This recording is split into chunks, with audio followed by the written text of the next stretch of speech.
Morning everyone. हमने आप लोगों को बताया था दर्पण क्या होता है और ये कितने प्रकार का होता है। तो आज हम आप लोगों को बताएंगे गोली दर्पण संबंधित कुछ परिभाषाएं। तो इससे पहले हम आप लोग एक बार फिर से रिपीट करते हैं गोली दर्पण क्या होता है और उसके पार्ट्स क्या होते हैं। तो देखिए गोली दर्पण क्या होता है। हमने आप लोगों को बताया था कि गोली दर्पण कांच के खोखले गोले के गोली पृष्ठ का एक भाग होता है। हमने क्या बताया था, जो गोली दर्पण होता है, अगर हम ये गोला ले लें, एक मिनट, हम एक गोला ले लें और उसको काट दें, इसको काट दिए ना, दोनों अलग अलग कर देते हैं, एक इधर और एक इधर। देखिए हमने यहाँ बनाया है गोली दर्पण कांच के खोखले गोले के गोली पृष्ठ का एक भाग होता है, जिसके एक पृष्ठ पर कलई की होती है अर्थात पेंटिंग की होती है। और गोली दर्पण दो प्रकार का होता है, एक अवतल दर्पण और एक उत्तल दर्पण। तो आइए देखते हैं अवतल दर्पण क्या होता है। यदि गोली खंड पर पॉलिश इस प्रकार की जाए कि उसके अवतल पृष्ठ से प्रकाश का परावर्तन हो जाए तो इस प्रकार बने दर्पण को अवतल दर्पण कहते हैं। और यदि गोली खंड पर पॉलिश इस प्रकार की जाए कि उसके उत्तल पृष्ठ से प्रकाश का परावर्तन हो जाए तो इस प्रकार बने दर्पण को उत्तल दर्पण कहते हैं। तो आइए देखते हैं गोली दर्पण संबंधित कुछ परिभाषाएं। फिगर में देखिएगा, जैसे पहला देखते हैं दर्पण का ध्रुव क्या होता है। दर्पण की परावर्तक तल का मध्य बिंदु दर्पण का ध्रुव कहलाता है। देखिए परिभाषा रटनी नहीं है, सिर्फ समझनी है। अगर आप समझ गए तो खुद लिख सकते हैं। गोली दर्पण यानी कि दर्पण के परावर्तक तल का मध्य बिंदु दर्पण का ध्रुव कहलाता है, जिसे हम P से प्रदर्शित करते हैं।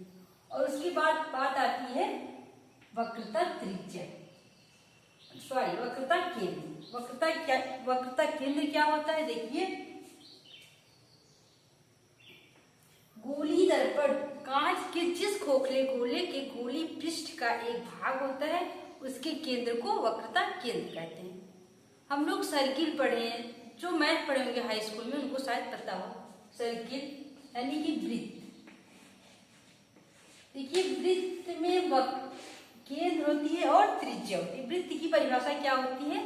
वृत्त उन समस्त बिंदुओं का बिंदुपथ होता है जिसकी किसी निश्चित बिंदु से दूरी सदैव समान होती है। तो पहले हम देखते हैं वृत्त। जैसे देखिए यहाँ एक केंद्र, कुछ पॉइंट मान लिया हमने और उसके बाद वृत्त बना दिया। तो देखिए वृत्त उन समस्त बिंदुओं का बिंदुपथ होता है जिसकी किसी निश्चित बिंदु अर्थात एक बिंदु यहाँ निश्चित हो गई। जब हम राउंडर से खींचते हैं, देखिए उसका एक जो है केंद्र निश्चित रहता है। निश्चित बिंदु से दूरी सदैव समान रहती है और जो निश्चित बिंदु रहता है उसे वृत्त का केंद्र कहते हैं। ये जो बिंदु है इसे वृत्त का केंद्र कहते हैं। और जो यह निश्चित दूरी है, देखिए दूरी यहाँ भी वही रहेगी, यहाँ भी पूरा दूरी जो है एक समान है। तो जो यह निश्चित दूरी होती है इसे वृत्त की त्रिज्या। ये तो रही वृत्त की बात। इसी प्रकार हम दर्पण में भी देखते हैं। देखिए जब दर्पण, पहले यहाँ वृत्त की बात की गई और यहाँ गोले की। वृत्त और गोले में बहुत अंतर होता है। तो यहाँ पर देखिए जब हम एक गोला लें,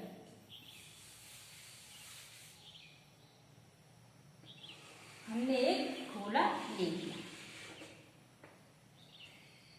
और इसका मान लीजिए केंद्र हो गया। जब हम गोले को काट देते हैं जो उसका एक भाग बनता है उसी से क्या बनता है, दर्पण बनता है।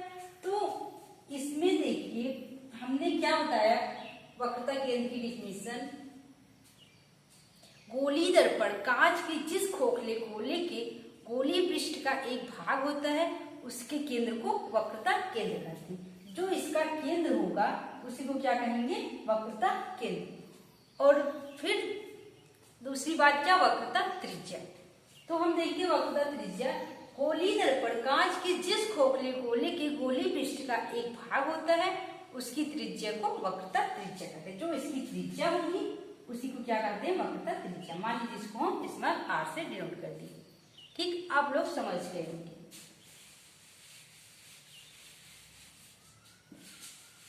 खैर यार वृत्त तो नहीं पढ़ना था, बता दिए एग्जाम्पल के लिए। फिर बात आती है, हमने आपको ध्रुव, वक्रता केंद्र और वक्रता त्रिज्या बता दी। तो देखिए मुख्य अक्ष क्या होती है। मुख्य अक्ष यहाँ पर देखिए O P। दर्पण में जो है हमेशा दूरियां कहाँ से मापी जाती हैं, ध्रुव से। चाहे जो दूरी मापनी हो, फोकस या फिर वक्रता त्रिज्या, वक्रता केंद्र से वक्रता त्रिज्या की दूरी मापी जाती है, तो सब ध्रुव से ही मापी जाती है। और एक बात, यदि किसी दर्पण के किसी बिंदु को, यानी जो हमारा दर्पण है, यदि किसी बिंदु को कहीं से भी एक बिंदु ले लें और उसे अगर वक्रता केंद्र से मिला दे तो वह रेखा जो है अभिलंब होती है। ये नोट पॉइंट है, आप लोग ध्यान दीजिएगा। और उसके बाद हम देखते हैं मुख्य अक्ष, वक्रता दर्पण की ध्रुव तथा वक्रता केंद्र से होकर जाने वाली रेखा मुख्य अक्ष कहलाती है। इसमें देखिए हमारा मुख्य अक्ष क्या हुआ, PO। दर्पण की ध्रुव तथा वक्रता केंद्र से होकर जाने वाली रेखा, यानी कि दर्पण का ध्रुव ये हुआ P और यहाँ से रेखा कौन सी जा रही है, यही तो O वाली PO, यही क्या हुआ, मुख्य अक्ष।